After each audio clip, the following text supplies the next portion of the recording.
Game Boy game cartridges. Game Boy cartridges are nostalgic pieces of hardware that consists of our beloved games. For me, it always has been the Pokemon games. It brings back the good old days. Additionally, it's also one of the reasons why I bought a refurbished Game Boy Color last week.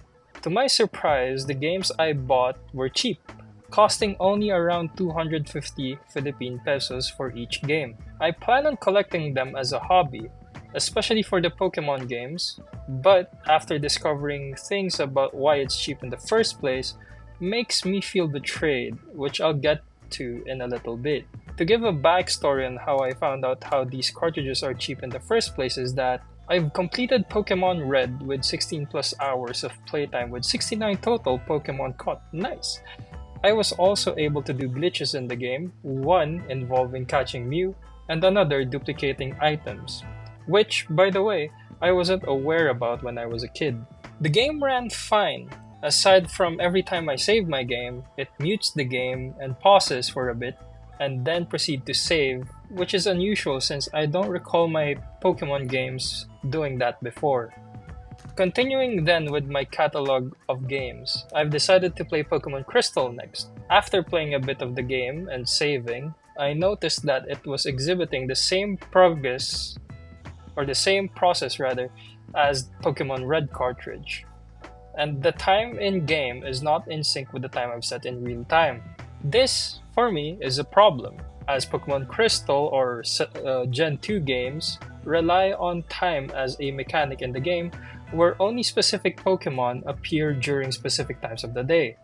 There's also a mechanic that is synced with real-time days, which involves the National Park in Johto. I'm starting to think that I bought a fake or defective cartridge. To further examine this phenomenon, I've decided to research further why my Pokemon Crystal is not in sync with my real-time time. So upon thorough research through Reddit and YouTube videos, I've concluded that the copies of the game I bought are known as reproduction cartridges. What are reproduction cartridges? Reproduction cartridges are basically identical copies of the original cartridges with the appropriate artwork, cartridge shell, and the game itself.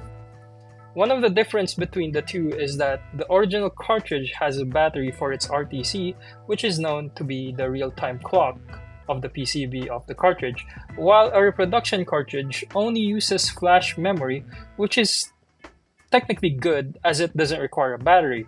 Although there are some reports or instances of reproduction cartridges corrupting save data over time or mishandling.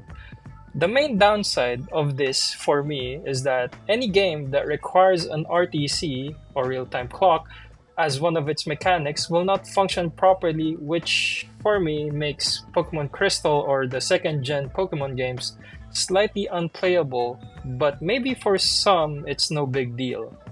Finding out about this made me lose interest about the games I bought, as I thought initially that they were original and just stocked up in some basement.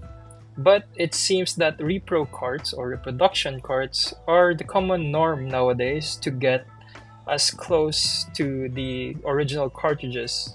I even bought a dedicated dumper for these cartridges so I can back up the save files when I'm done with them so it's not lost to the void when the batteries die out, but since they are repro carts, it won't matter anymore.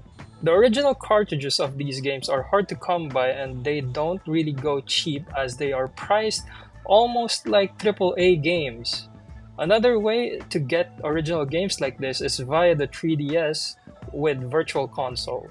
But the eShop is dead and you can only get them using a resourceful way, which I won't discuss further. With that said, I've decided to use this instead, the Easy Flash Junior. It's not in the box anymore. This cartridge is known to be a flash cartridge and it's used to store your legally dumped ROMs from original cartridges, which then you can play all of them in one single cartridge. It's good for portability and accessibility. It has a dedicated battery for its RTC, meaning you can play games with time-based mechanics such as Pokemon Crystal or the second-gen Pokemon games. Another good thing about this is that I get to play well-known Pokemon ROM hacks during the Game Boy or Game Boy Color era, such as Pokemon Brown or Pokemon Prism, But I've played Pokemon Prism, and Pokemon Prism is slightly buggy in the actual handheld experience, and it's actually more suitable if you play it on an emulator. I won't be going into details on how to use it, as there are plenty of resources here in YouTube and via Google themselves, but this is how it works. To test it out, I'll open up Pokemon Brown. Pokemon Brown is a ROM hack of Pokemon Red with a brand new region and a lot of quality of life gameplay mechanics. If you're interested in the ROM hack itself, I highly recommend it.